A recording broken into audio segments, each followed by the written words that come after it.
안녕하세요. 30대 중반을 향해 가는 기혼 여성입니다. 결혼을 30대 초반에 하고 겨우 1, 2년 만에 제 시댁 욕을 좀 해보고자 이런 곳을 찾아왔네요. 다른 분들의 사연을 읽지 않았다면 저는 제 시댁이 제일 이상하다고 생각했을 거고 나만 운이 없었다고 자책했을 겁니다. 그런데 막상 다른 사연자들 얘기를 들어보니까 결혼하자마자 이혼까지 갈 정도로 고생하시는 며느리들 많더라고요. 제가 며느리들 사연만 골라 읽어서 그랬는지 모르겠지만 다들 시모 때문에 골머리 앓고 있는 걸 보니 마치 동족 같아서 너무 위로하고 싶다가도 한편으론 저만 고부 갈등 때문에 고충을 겪는 게 아니구나 싶어서 위안을 받았습니다. 저 또한 철딱선이 없는 시모 때문에 멀쩡한 남편까지 안 보고 살고 싶었을 만큼 이혼 욕구가 치솟았던 얘기를 해보려고 해요. 막상 쓰려고 마음먹고 생각해보니 왜 다 시어머니들은 며느리들을 못 구워 삶아서 안달인지 모르겠네요. 당연히 엇나가는 며느리는 잘못되었죠. 하지만 제 말은 왜 잘해보려고 하는 며느리까지 독성으로 만들어버리냐고요. 독한 며느리, 못된 며느리 하시는데 며느리들이 처음부터 그랬겠어요? 최대한 타협하려고 했을 거고 약간의 손해를 보더라도 시부모 잘 모시려고 했을 거라고요.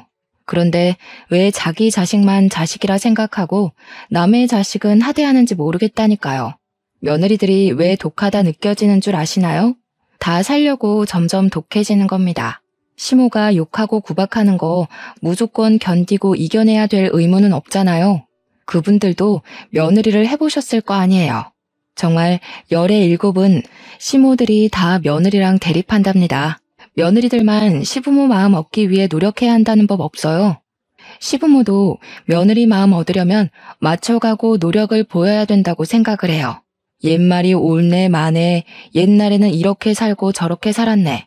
이런 소리 할 수 있다고 생각합니다. 근데 그걸 왜 내리갈고만 하요? 그건 가르침이 아니라고 부를 게 아니라 복수라고 일컬어야 되는 거죠. 안타깝게도 저 또한 시댁 뽑기에 실패를 한 것 같아서 하소연 좀 하려고 컴퓨터를 켰네요. 저희 시모는 어떤 사람이냐면 원래 좀 자격지심이 강한 사람인지 별것도 아닌 걸로 발끈하는 게 약간 있었습니다. 그렇게 사람을 비교해대요. 입 다물고 있으면 반이라도 간다는 말이 괜히 있는 게 아니더라고요. 혼자 나서서 그렇게 차별하고 비교하고 요란을 피우니까 결국 자처해서 파국을 맞는 게 아니겠습니까? 남편 말로는 시모에게 저를 소개하기 전 저에 대해서 미리 얘기를 했었대요. 그냥 연애하는 것도 아니고 조만간 식구가 될 사이니까 그런 소식을 전하는 건 당연한 거라고 생각을 했습니다. 그런데 시모가 제 얘기를 듣고 그 많고 많은 정보들 중 제 나이에 유독 민감한 반응을 보였다고 했어요. 조금 의외였어요. 제가 생각한 건 며느리 될 사람이 뭐 하는 사람이고 어떻게 자랐고 비전이 있는 사람인지 아닌지 정도를 궁금해했을 거라고 생각했습니다. 그런데 하필 나이에 유독 반응했다는 게 들어도 이해가 잘 안 되더군요. 혹시 제가 여자로서 나이가 너무 많다고 생각해 신경을 거슬렸던 걸까요? 굳이 생각해보자면 그 이유밖에 없었습니다. 참고로 당시 제 나이는 32살이었어요.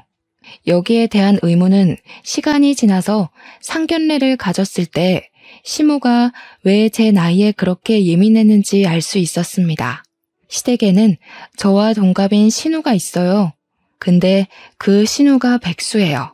개인적으로 누구 밑에서 일하는 게 체질상 안 맞던 저는 대학 때부터 개인 창업 쪽으로 많이 공부하고 알아봐서 적성을 일찍 찾았고 다른 전공으로 전과까지 하며 졸업 전에 저의 일자리를 스스로 마련했습니다. 그게 현재 운영 중에 있는 게스트하우스입니다.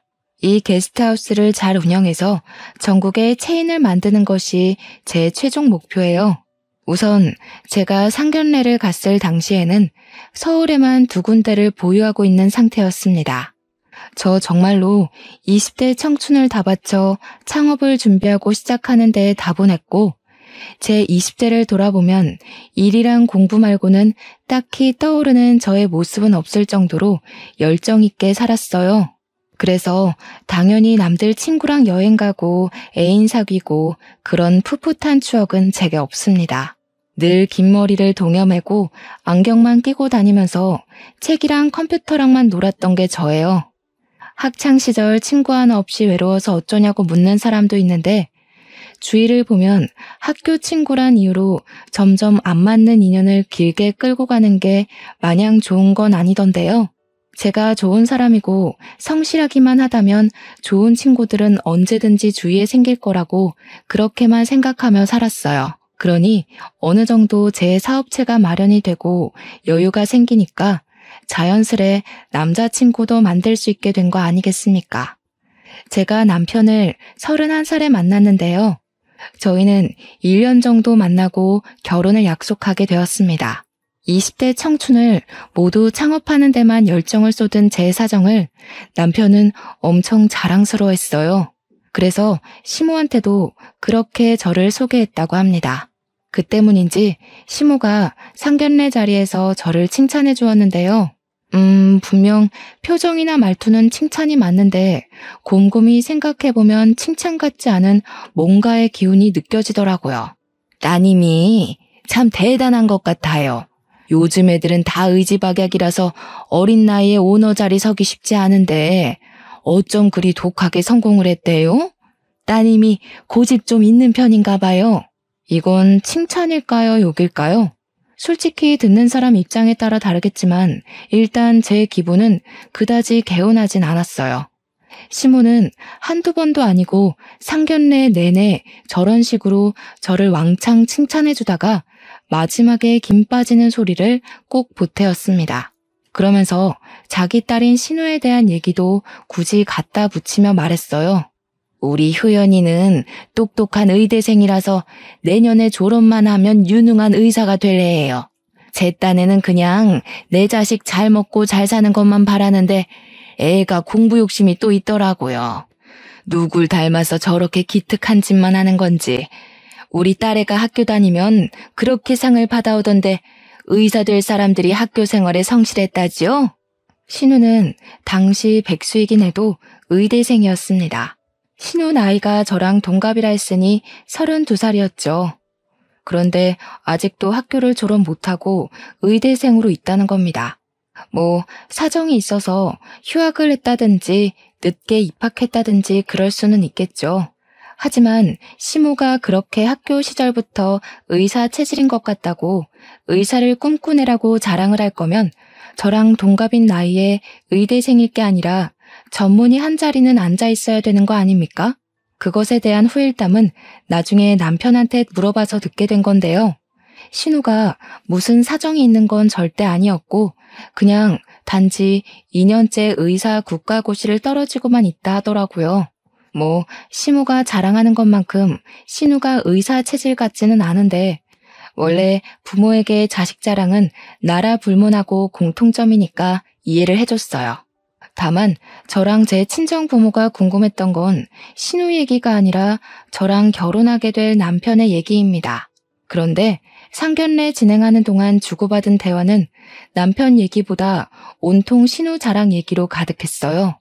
시무가 분명 남편도 사랑하는 게 보이지만 너무 지나치게 신우를 감싸고 도니 처음에는 아들보다 딸을 더 좋아하시는구나 그렇게만 생각해야 했습니다. 그 와중에 시무가 신우에 대해 시끄럽게 떠들 때마다 신우는 아무 반응도 없이 식사만 했어요. 가끔씩 저와 신우 눈이 마주치곤 했는데 그럴 때마다 잽싸게 피해버리고 말더군요. 그게 낯을 가려서 그런 건지 기가 죽어서 그런 건지는 모르겠어요. 일단 제가 보기에 신우는 시모가 자신을 칭찬하고 치켜세우는 걸 그다지 달가워하지 않는 것 같았습니다. 그때부터 저는 결혼 생활을 하면서도 계속 그런 느낌을 받았어요. 본격적으로 이 집안 사람들의 식구가 되고 나니 시모와 신우 관계가 좀 더 잘 보이더라고요. 시모가 은근히 자기 딸이 기죽을까봐 억지로 내세우고 최고라고 부담 주는 게 눈에 보였습니다. 물론 남의 집 사정인데 제가 궁금해해서 뭐 하겠습니까?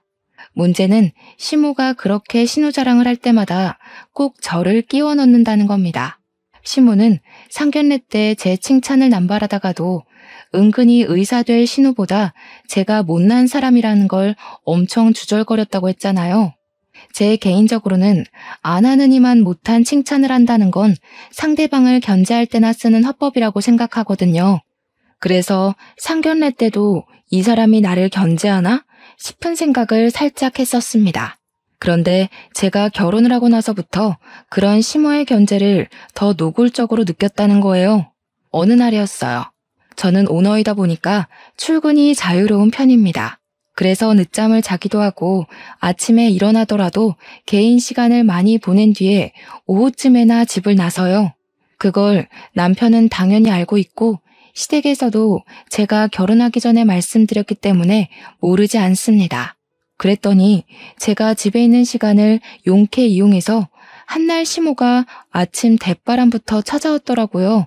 일단 연락이 없이 왔다는 게 좀 그랬는데 제가 더 당혹스러웠던 건 시모가 달고 온 신우의 존재를 봤기 때문입니다. 어머님? 연락도 없이 어쩐 일로 오셨어요? 바쁜 아가씨까지 데리고. 오실 거면 연락이라도 주시죠. 그랬으면 아침 준비라도 했을 텐데요. 할 말 있으니까 왔지. 내가 어디 심심해서 왔겠니? 난 남의 집 밥은 잘 안 먹는다. 커피나 한 잔 타와 봐라. 아침에 안 마시고 왔더니 기운이 영 없네. 아니 대체 이렇게 큰 건물에 왜 엘리베이터가 없는 거야? 그렇게 비싼 집이라고 떵떵거리더니 순뻥 아니야? 네, 저희 집 건물은 말 그대로 엘리베이터가 없습니다. 저랑 남편은 생활 운동을 좋아해서 일부러 아파트를 안 가고 5층 빌라를 선택했어요. 그래도 나름 집값은 높은 63평 고급 빌라입니다. 엘리베이터가 없다고 구시렁 많이 대시는데 그래봤자 겨우 3층이에요. 시모야 늙었으니까 골골댈 수밖에 없겠죠. 그렇다고 저희가 시모 기준 맞춰서 집을 구할 건 아니잖아요. 어쨌든 그렇게 우리 집을 갖고 욕을 하고 굳이 다리 아파하면서 여기까지 온 이유가 뭐냐면요. 이번에 무슨 하우스? 게스트하우스라고 했나? 그래, 그거 3개 준비 들어갔다면서? 아들한테 들었다. 그거 하면 돈이 그렇게 많이 되니? 그럼요. 요즘 관광객이 많으니까요. 게다가 코로나도 많이 잠잠해졌잖아요. 항공편도 거의 풀리고 날씨도 사계절 상관없이 화창한 날이 많고요. 관광객도 폭발적이고 놀러 다니는 사람도 엄청 쏟아지고 있어요. 방이 모자라서 예약도 다 못 받는다니까요. 그래? 그렇다면 여유 좀 많겠구나. 그럼 우리 효연이 학원 하나만 끊어줘라. 그 대신 내가 반찬 같은 건 만들어다 줄게. 너희들 맞벌이 하면 밥도 옳게 못 먹고 다닐 거 아니니? 우리의 의사 되면 너한테 다 갚아줄 거니까 투자한다고 생각해라. 시모가 찾아온 목적을 듣는데 저한테 돈 맡겨놓은 줄 알았습니다. 황당해서 선뜻 대답을 안 하고 신우랑 시모를 번갈아 봤어요. 그러니 그 옆에 잠자코 있던 신우가 말없이 제 앞으로 전단지 하나를 내밀더군요. 보니까 의사 국가시험을 위한 입시학원 홍보물이더라고요. 아, 그러니까 지금 이거 좀 저렴하게 표현해보자면 저한테 삥 뜯는 거잖아요. 신우 뜻도 잘 알겠고 시모가 뭘 원하는지도 충분히 알아들었습니다. 하지만 그걸 제가 왜 해줘야 되는지는 끝까지 이해하지 못했어요. 이렇게 뻔뻔한 사람들도 사실 처음 봤고요. 제가 일찍부터 오너 시장에 뛰어들면서 저보다 훨씬 사회 선배들이나 어르신들을 많이 만났었는데요. 솔직히 어리고 여자면 무시 많이 받는다고 하잖아요. 사실 저는 그렇게 차별을 겪은 적이 없어요. 제가 잘했기 때문인지 운 좋게 좋은 사람들만 제 곁에 엮여 있었던 건지는 모르겠네요. 여기서 분명히 말씀드리고 싶은 거는 시모같이 뻔뻔하고 염치 없게 부탁하는 사람은 처음 봤다는 거예요. 제 평소 성격은 상대에게 나쁘고 차갑게 말하질 못하는 타입입니다. 그래서 언성 높이는 사람들과는 말다툼이 나기 전에 바로 손절해버리거나 만약 안 볼 수 없는 사이라면 제 입장을 또렷하고 얌전하게 그리고 최대한 웃으면서 풀어나가려는 사람이에요. 어머님이랑 아가씨 말씀 뭔지 알아들었어요. 돈이 필요하시다는 거잖아요. 그런데 아무리 생각해도 그 돈을 왜 제가 해줘야 하는지 잘 모르겠어요. 저는 이해가 안 되는 일이면 쓸데없는 짓이라고 봐서요. 혹시 제가 납득할 만한 이유가 있을까요? 쓸데없는? 아니, 이유가 뭐가 필요하니? 너도 이제 우리 식구잖아. 식구가 왜 있는 거겠어? 서로 도움되고 도움 주라고 있는 게 식구 아니겠니? 어머님, 그건 잘못된 생각이에요. 그런 건 식구라기보단 사업 파트너라고 보는 게 맞죠. 그리고 저처럼 피 안 섞이는 가족일수록 그런 돈 얘기는 조심하는 것도 맞고요. 죄송해요, 어머님. 제 입장에서는 별로 납득이 안 되는 이유네요. 아가씨 문제는 해결 못 해드릴 것 같은데 어쩌죠? 시무 입장에서는 제가 바로 수락이라도 해줄 줄 알았나 봐요. 그러니까 당당하게 신우까지 데려와서 통보를 한 것일 텐데 제가 막상 단호하게 거절하니 얼마나 당황했겠습니까? 아마 남편한테 제가 착하고 참하다는 걸 미리 들은 데다가 평소에도 제가 웬만하면 시무한테 네네 했기 때문에 만만하다고 생각한 것 같아요. 속으로 호구 며느리 잡았다고 이기적인 마음을 키워가고 있었나 봅니다. 제가 단칼에 거절하자 신우조차 얼굴을 시뻘겋게 열올리며 시무한테 역정을 냈습니다. 아이씨, 쪽팔려. 그러게 내가 안 될 거라고 그랬잖아. 뭐 대단한 계획처럼 나 데려오더니 겨우 올케한테 돈 뜯는 거였어? 됐어. 나 먼저 갈 거야. 신우는 시무한테만 원망 섞인 소리를 치곤 먼저 집을 나가버렸어요. 상황이 본인 흘러가는 대로 안 가자 시무 또한 벌떡 일어났고 신우를 뒤쫓아서 나가려다가 뒤를 돌아 저한테 한마디 던졌습니다. 너 우리 딸 아직 공부 중이라고 무시하지 마라. 우리 딸이 의사만 되면 아무리 나이 들어도 너처럼 장사하는 애들보단 탄탄대로니까 지금은 네가 돈 많이 버니까 고개 치켜들고 있지? 나중에 내 딸 의사 되면 네가 내 딸 앞에서 머리 조아리고 있어야 될 거다. 네? 무시는 어머님이 하시는 것 같은데요. 아가씨가 백수인 거 신경 많이 쓰시는 걸로 보여요. 아직 공부 중이니까 이럴 땐 옆에서 얌전히 응원만 해주세요. 아가씨가 어련히 잘하겠죠. 참, 어머님 커피 드셔야죠. 기가 차서 정말 내가 어디 아무 커피나 먹는 줄 아니? 그런 싸구려는 입에도 안 된다. 어디 감히 의사 자식 둔 사람한테 시중 커피를 대접해? 갖다 버려라. 시모가 많이 화나 보였어요. 정작 화가 나야 될 사람은 제 입장 같은데 저한테만 거절당한 게 좀 창피한가 봐요. 시모는 착한 얼굴로 한마디도 안 지는 제게 삐쳐서는 현관문을 겁나 세게 닫고 가버렸습니다. 그렇게 가버리고 나서 얼마나 토라져 있었냐면요.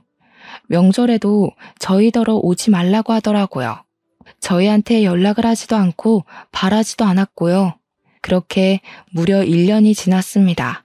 시모에 대해선 자격지심도 큰데 그만큼 속도 좁은 사람이란 걸 보너스로 알게 된 시간이었습니다. 그리고 1년 후에 들린 시댁 소식은 충격적이게도 신우가 의사 국가시험에 또 떨어졌다는 소식이었어요.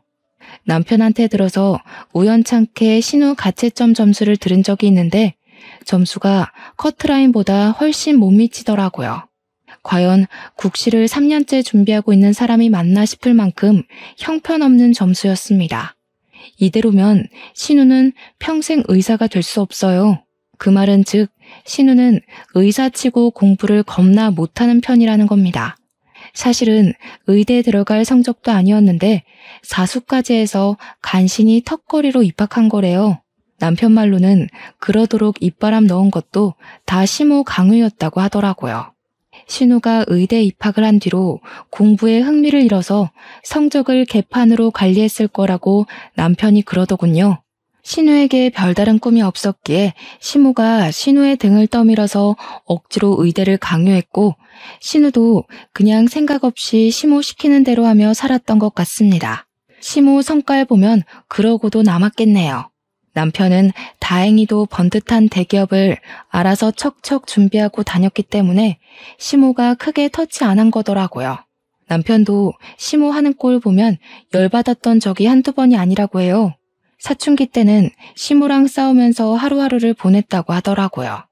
서로 개인주의가 강한 저희 친정 사정과는 시댁 분위기가 너무 달라서 한 번씩 남편 어릴 적 얘기를 들을 때마다 깜짝깜짝 놀라곤 합니다. 어쨌든 저도 1년간 삐쳐있는 시모를 굳이 찾아가 달래주지 않은 건 저만의 사정이 따로 있었기 때문인데요. 이번에 3호점 세우기로 한 건물에 예기치 못한 문제가 생긴 겁니다. 글쎄 2천만 원을 날로 먹고 튄 벽지 시공자 때문에 시공 작업이 제대로 안 되고 있었다는 거예요. 이 문제로 법정 문제까지 가느라 6개월 이상을 시달렸었어요. 어쨌든 겨우 수소문에 믿을 만한 벽지 시공자까지 찾고 계약을 하느라 근 1년을 생고생했습니다. 그만큼 개업 날짜도 계속 미뤄졌고요. 그 당시에는 정말 눈코 뜰 새 없이 바쁜 나날을 보냈기에 한동안 집에도 남편보다 늦게 퇴근했습니다. 거의 자정 다 돼서 들어간 걸로 기억하고 있어요. 아무래도 늦게 들어와서 늦게 자니까 다음날 더 늦게 일어날 수밖에 없더라고요. 그래서 그날도 그랬어요. 1년이나 연락 없던 시모가 갑자기 언질도 없이 저희 집을 또 찾아온 그 섬뜩한 날이요. 기절하듯 자고 일어나서 겨우 안방 화장실에서 정돈하고 거실로 나갔더니 거기서 시모가 혼자 떡하니 집안을 돌아다니고 있더라고요. 너무 깜짝 놀라서 저도 모르게 어머 하고 소리를 질렀어요. 그러자 시모는 별로 놀라지도 않고 마치 집주인처럼 에헴거리더니 곧 새초롬한 얼굴로 와서 앉으라 명령조로 말을 했습니다. 너는 며느리라는 애가 어쩜 시댁 안부를 안 묻니? 내가 연락 안 한다고 너도 가만히 있으면 되겠어? 그런 건 옛날에도 도리가 아니었다. 어쨌든 내가 이런 소리나 하러 온 건 아니고 너 무슨 사기를 당했다면서? 그러게 마음을 곱게 썼어야지. 하늘이 두 눈 시퍼렇게 뜨고 있는 땅덩어리에서 그리 욕심을 부리면 쓰나? 제가 언제 욕심을 부렸는지 모르겠더군요. 시모는 여전히 1년 전 그때의 토라진 감정을 유지하고 계셨습니다. 정말 지독하게도 소심하지 않습니까? 제 사정은 아마 남편한테 전해 들었겠죠. 남편은 근근히 시모가 불러서 시댁에 다녀오곤 했거든요. 제 꼴보기 싫어했다던 시모의 말을 남편이 전해주는 덕에 저는 전혀 시댁을 찾지 않았을 뿐이에요. 그런데 이제 와서 먼저 안 달래줬다고 투정을 부리니 제가 인사말에 철딱선이 없는 시모라고 소개한 데는 이런 이유도 포함입니다. 네, 저 사기당했어요. 그래서 좀 피곤하네요. 어머님, 도대체 그런 사람들은 왜 사는 거죠? 어떻게 직접 노력해서 돈 벌 생각은 안 하고 염치 없이 빈대처럼 남의 돈만 호시탐탐 노리는 걸까요? 그런 새끼들은 정말 나가 죽어야 하는 것 같아요. 세상에 공짜 돈 안 좋아하는 사람이 어딨어요? 누구나 쉽게 살고 싶지만 적어도 남의 돈 삥 뜯지는 말아야 되는 거잖아요. 안 그래요, 어머님? 제가 울상을 지으면서 그동안 사기 때문에 속상했던 마음을 토로하자 시모는 제가 하는 거친 말투에 좀 놀란 것 같았어요. 그리고 또 뭔가 찔리는 게 있어서 크게 당황하는 것도 같았고요. 당연히 제가 사기꾼들을 가장해 시모를 저격했던 말이니까 찔릴 수밖에 없겠죠. 제대로 먹힌 것 같아 그건 좀 통쾌했네요. 시모는 제가 대놓고 울먹이고 있으니 기가 찼는지 몇 번을 헛숨만 뱉다가 입을 뗐습니다. 뭐 대단한 오너인 척 하더니 너도 허술한 건 매한 가지구나. 나이 좀 들더라도 차라리 제대로 준비해서 실수 없게 시작하는 게 낫지. 우리 효연이 봐라. 의사 공부 시작해서 아주 꼼꼼히 해내려고 학원까지 알아보고 다니지 않니? 그러네요. 제가 오늘로써 더 제대로 정신 차렸어야 했는데. 어머님은 좋으시겠어요? 의사 자식둔 엄마 되실 거잖아요. 그때까지 건강하게 살아 계셔야 해요. 혹시 아가씨 의사 된 거 못 보고 가시면 그냥 백수 딸내미 뒤치다꺼리 하다가 가는 셈이잖아요. 그건 제가 다 속상할 것 같아요. 뭐야? 너 무슨 말을 그런 식으로 하니? 지금 나 놀리는 거냐? 우리 애는 그냥 백수가 아니야. 무려 의사 준비생이라고 내가 몇 번을 말했냐? 시모는 딱 그랬어요. 저랑 신우를 계속 비교하면서 제가 잘 나가면 잘 나간다고 난리, 못 나가면 이때다 싶어 신우 지켜 세우느라 난리. 듣다 보니 어느 장단에도 맞춰드리면 안 될 것 같다는 확신이 들더라고요. 이런 열등감 심한 사람들은 귀찮다고 그 사람들 뜻대로 오냐오냐 받아주면 아주 신이 나서 더 엇나가요. 그렇다고 무턱대고 성질을 내버리면 오히려 저를 성격 이상한 사람으로 몰겠죠. 그러니 질질 끌면서 스스로 지치도록 그 열등감자가 저를 아주 미워하도록 계속 반대 의견을 내주는 게 은근 먹힌답니다.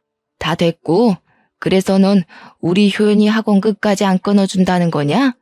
일이 벌 받았으면 마음 좀 고쳐먹지 그러니? 너 때문에 우리 딸 작년 시험도 떨어졌어. 그때 학원 등록만 했어도 내 딸 벌써 의사 됐을 거다. 참, 그래. 맞네요. 그때 어머님이 서로 돕는 게 식구라고 하셨죠? 지금 저 사기당해서 아가씨보다 제가 더 돈이 급하거든요. 먼저 저 돈 좀 도와주시면 제가 잘 돼서 다 갚을게요. 사기당한 돈 보상금 받으려면 수개월은 걸린다고 하더라고요. 돈 좀 주세요. 뭐야? 내가 너한테 돈을 왜 빌려주니? 우린 그런 돈 없다. 있었으면 내가 우리 딸한테 쓰지 그걸 왜 너한테 쓰겠어? 이유가 어딨어요? 우리 식구라면서요. 역시 어머님은 저를 식구로 보지 않는데 돈이 아쉬워서 저한테 식구 타령하셨던 거죠? 정말 너무하세요. 저는 어머님이 저를 호구로 보는 줄도 모르고서 어머님 잘 모시려고 했었는데. 그럼 저도 아가씨 백수꼴 유지하는 거 지켜만 볼래요. 저도 애 낳아서 제 애한테 써야 되잖아요. 제가 또 호락호락하지 않자 시무가 지금 자기한테 협박하는 거냐고 그러기에 저는 완강하게 손을 내저으며 그저 서운해서 그런다고 울먹거렸습니다. 기가 막히게도 남편이 잠깐 집에 들린다고 한 그 시간에 제 얼굴에 눈물이 뚜룩 흘러내렸어요. 남편이 들어오자마자 울고 있는 저를 보더니 깜짝 놀라 시무를 나무라더군요. 내가 다른 시엄마들처럼 와이프 건드리면 안 참는다고 했지. 내 사람이라고. 엄마가 뭔데 내 사람한테 지적질이야? 그리고 매일 무릎 아프다는 사람이 엘리베이터도 없는 여기는 왜 자꾸 오는 건데? 당장 나가. 남편한테 쫓겨난 시모는 문 밖으로 밀려나면서까지 전혀 연기하는 거라고 고래고래 소리를 쳤고 제게 삿대질하면서 착한 가면 쓴 악마라고 저주를 퍼부었습니다. 시모의 견제질이 막을 내린 건 이로부터 2년 뒤인 신우가 간신히 국시에 합격하고 나서였어요. 참 오래 걸렸습니다. 그리고 의학계에서 거의 전교 꼴등이나 다름없던 신우가 의사 면허증을 땄다는 사실은 솔직히 진심으로 손뼉 쳐주고 싶었어요. 적성에 안 맞더라도 결국 해내고 마는 신우의 근성이 좀 대단하긴 하더라고요. 그 뒤로 시모는 의사된 딸이 너무 대견하고 자랑스러웠는지 동네방네에 떠들고 다녔습니다. 얼마나 기다렸던 순간이었겠어요. 저희 친정까지도 초대해서 자랑하려고 안달이 났더라고요. 여기서 제가 빠지면 섭섭하겠네요. 저한테 전화도 잘 안 하는 분이 먼저 전화까지 해서는 저희 집 안부를 묻는 척 신우 자랑 얘기로 마무리를 짓더라고요. 황당하면서도 웃겼습니다. 신우가 합격한 그날 시댁에서는 파티가 벌어졌어요. 저희 친정은 바쁘기도 했고 시무가 당일에 초대를 하려고 했던 거라 따로 시간 내기 어려워 결국 저희 식구들만 다 같이 모였습니다. 남편이 케이크까지 준비해서 신우의 앞길을 제대로 축하해주려 준비했어요. 거기서 시모는 또 저와 자기 딸의 비교를 신명나게 시작했죠. 아이고, 이제야 내가 좀 한숨 놓겠네. 그래, 사람이 박수 좀 받으려면 의사 정도는 돼야지. 어디 장사치 나부랭이로 성공한 거랑 의사가 감히 비교가 되겠니? 아유, 자랑스러운 우리 딸. 내가 너 이렇게 성공할 줄 알았다. 엄마 말 들으면 자다가도 떡이 생긴다고 했지? 시모는 신우를 옆에 끼고 사랑스러워 죽겠다는 듯 엉덩이를 두들기고 난리가 났습니다. 시모 태도는 마음에 안 들었지만 신우가 의사 면허 딴 건 축하할 일이라 생각했기 때문에 저도 적당히 박수 쳐주며 맞춰주었어요. 또 그날이 지나면 더 이상 저랑 신우를 비교하면서 돈 달라고 억지 부리진 않을 것 같았거든요. 그런데 희한하게도 신우 표정은 막 기뻐 보이지가 않더라고요. 단순히 무표정인 수준이 아니었어요. 오히려 시모가 하는 칭찬을 기분 나빠하는 얼굴이었습니다. 자기가 원하던 길이 아니었기 때문일까요? 시모가 강요한 의사의 길이 마음에 들지 않았던 걸까요? 그냥 제 눈에는 신우가 금방이라도 의사하기 싫다고 때려치울 것 같은 모습처럼 보였습니다. 엄마는 네가 백수로 늙어 죽을까봐 얼마나 걱정했다고. 이젠 동네 사람들한테 내 딸 의사라고 자랑할 수 있어서 얼마나 좋은지 몰라. 너도 이제 시집 가면 알 거다. 어딜 가나 의사 며느리라서 감히 무시하는 곳 없을 거야. 엄마가 그 정도 미래까지 다 내다봤으니까 나중에 엄마한테 꼭 효도해라. 그럼 그동안 엄마는 제가 쪽팔려서 동네 사람들한테 말도 안 했다는 거네? 엄마가 공부하라고 해서 계속 공부만 하고 있었는데 속으로는 창피해 죽겠다고 생각했었나 봐? 어쩔 수 없지. 나이 35살 먹고 시집도 안 가고 직업도 없다고 하면 그건 그거대로 부모 얼굴 똥칠하는 거야. 그나마 내가 널 의사 공부한다고 말해놔서 얼굴 들고 다닐 수 있었던 거지. 네가 공부만 해서 잘 모르나 본데 세상은 아직도 학벌, 직업, 능력 이런 게 중요하다니까. 너무 고지식한 시모 조언에 저도 남모르게 불쾌했는데요. 그때 신우가 들고 있던 숟가락을 탁 놓으면서 방으로 쏙 들어가 버리더라고요. 그러면서 손에 뭘 들고 와서는 시모 앞으로 내려놓았습니다. 신우가 내민 종이 안에는 웬 식당 사업 계획서랑 2장의 사진이 붙어 있었어요. 그리고 뒤이어 나오는 말은 이 시댁을 쑥대밭으로 만들어 놓았습니다. 나 그동안 의사 국시 질질 끈 거 일부러 그랬어. 공부도 안 했고 시험도 고의로 더 망쳤던 거야. 그동안 제대로 하는 척하는 것도 은근 스트레스더라. 아무튼 내가 진짜 하고 싶은 건 덮밥집 사장이거든? 아르바이트해서 모은 돈으로 작은 가게 하나 차렸는데 그렇게 갖고 싶어 하던 의사 면허 따줬으니까 앞으로는 참견하지 말라고. 나 더 이상 엄마 꼭두각시 안 해. 뭐? 얘가 지금 무슨 소리라는 거야? 의사 됐는데 뭘 차렸다고? 아니, 의사 자격증 따놓고 식당 일이 웬 말이야? 너 미쳤니? 의사랑 그런 조무래기 식당이랑 급이 다른데 지금 뭘 하겠다는 거야? 알지? 나 하고 싶은 게 없던 사람인 거. 근데 오빠 결혼하고 올케 보고 마음이 달라졌어. 올케가 어린 나이에 하고 싶은 일 하면서 장사하는 거 보니까 멋있더라고. 나도 내가 오너로 창업 성공해서 전국에 내 가게 확장하는 게 꿈이 됐어. 난생 처음으로 목적이 생기니까 진짜 떨리더라. 그러니까 그냥 응원해줘. 그 순간 식탁 위를 흐른 정적은 제 살결까지 소름 돋게 만들었습니다. 특히 시모 반응이 궁금해서 바로 쳐다봤더니 시모 얼굴이 완전 사색이 되어 있더라고요. 남편은 그 상황을 눈치 보고 있었고 저는 신우를 잠시나마 오해했던 게 미안해서 진심으로 신우의 꿈을 존경하듯 바라봤습니다. 그때 갑자기 시모가 찬 분위기에 찬물을 한 번 더 끼얹으며 비명을 질렀어요. 그러다 손에 들고 있던 종이랑 사진을 갈기갈기 찍기 시작했죠. 식탁 중앙에 있던 국자를 들고서 신우 머리통을 향해 냅다 던지더니 쌍욕을 하기 시작했습니다. 이 몹쓸년이 너 제정신이야? 음식점, 덮밥. 내가 대출까지 받아서 너한테 퍼본 돈이 얼만데. 당장 집어치워. 너 이 식당 이거 하면 나 2번 다시 너 안 본다. 쪽팔리게 덮밥 장사가 뭐야 덮밥이. 이럴 줄 알았어. 엄마한테 내가 딸이기는 해? 그냥 남들한테 자랑하려고 키운 딸이잖아. 잘 됐네. 나도 엄마가 다른 집 딸이랑 나 비교하는 거 진절머리 났었어. 그만 독립할게. 의사가 그렇게 좋으면 엄마가 공부해서 직접 의사하던가. 닥치지 못해? 뭘 잘했다고 눈 똑바로 뜨고 소리를 질러? 의사 직업이 어디 아무한테나 오는 행운인 줄 알아? 너 무조건 의사해야 돼. 의사 안 할 거면 이 집에서 나가. 나가라고 친히 말해주니 고맙네. 엄마한테 유일하게 고마운 건 그게 다야. 그동안 나도 창업 자금 모으느라 엄마 이용하면서 숙식 좀 했어. 그래서 의사 면허 따준 거야. 엄마 비 다 맞춰줬으니까 이 이상은 엄마 욕심인 거 알지? 참, 그리고 올케 나보다 잘 나가고 똑똑한 거 맞아. 괜히 자격지심 갖고 며느리 하대하지나 마셔.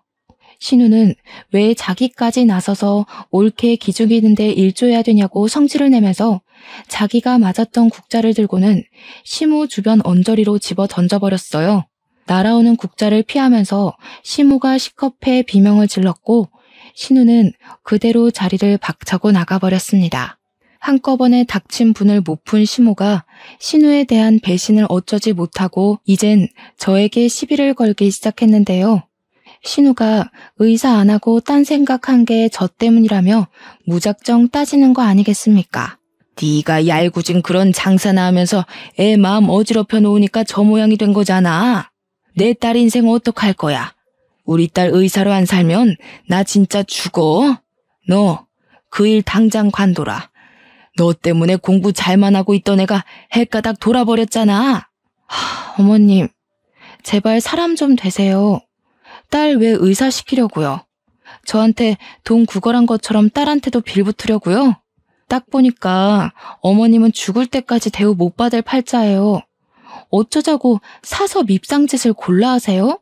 안 그래도 인상이 불도구상이시라 좋진 않은데. 이게 정신 나갔나? 너 은근히 웃으면서 사람 엿먹이더라? 일부러 그러는 거지? 싹수 없는 것 같으니라고.